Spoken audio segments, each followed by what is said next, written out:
હવે ભાઈ આ આશ્રમનો પટારો 1000 રૂપિયા. 1000 રૂપિયા. બોલો ભાઈ, બોલો, આગળ બોલો. 2000 રૂપિયા. 2000 રૂપિયા. આગળ બોલો.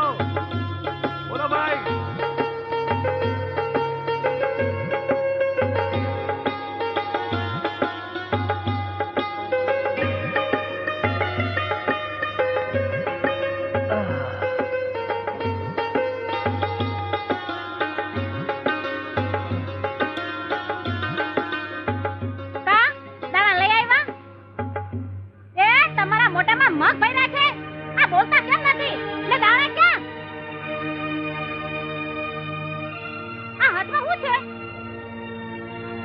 બાપાની બંડી.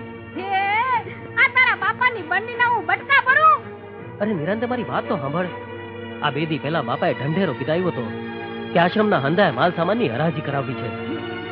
હવે તું જ વિચાર કર, આ બાપાને એટલી તે કેવી જરૂર પડી હશે કે આશ્રમના માલ સામાનની હરાજી કરાવી. આજ દી લગણ બાપાએ ભૂખા દુઈખાને રોટલો ખોડાવ્યો છે, આશરો આપ્યો છે, એટલે બાપાને મદદ કરવા હારું મેં 20 રૂપિયામાં હરાજીમાં બંડી લીધી. કરણ દાનેશ્વરી ના દીકરા, આ ઘરના છોકરા ઘંટી ચાટે છે ને તું 20 રૂપિયામાં બંડી લઈ આવ્યો. આ તારા છોકરાઓનું હું કરું? માજન વાડે મૂક્યા હું? એ મારા માવતર, આ બગડના હારે મને ક્યાં પૈણાવી? આના કરતા તો મને લગન મંડપમાં કાળો નાક કાઢ્યો હોત ને તો હારું થાત. એ મારા માવતર, તમે મને બચપણમાં દૂધ પીધી કર્યું હોત ને તો આને આગળ તો હું પગલું એ ના મૂકત. ના તારા બાપની બંડી.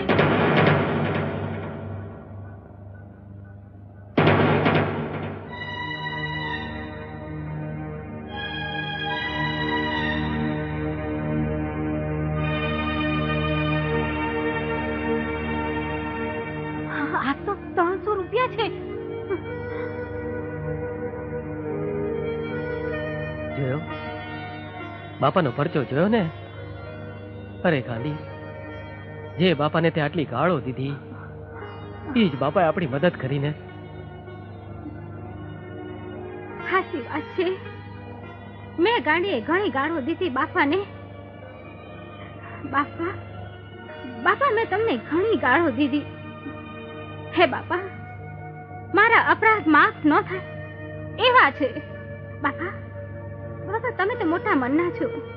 બાપા મને તમારી દીકરી ગણીને માફ કરી દેજો. હે બાપા, આજથી હું નેમ લઉં છું કે તમારો દીવો કર્યા વગર પાણી નહીં પીવું. હે બાપા, મને માફ કરી દો. એકવાર બાપા સીતારામ બોલ, તારો મનખો ઉતરી જાહે. બાપા સીતારામ. બાપા સીતારામ. બાપા સીતારામ.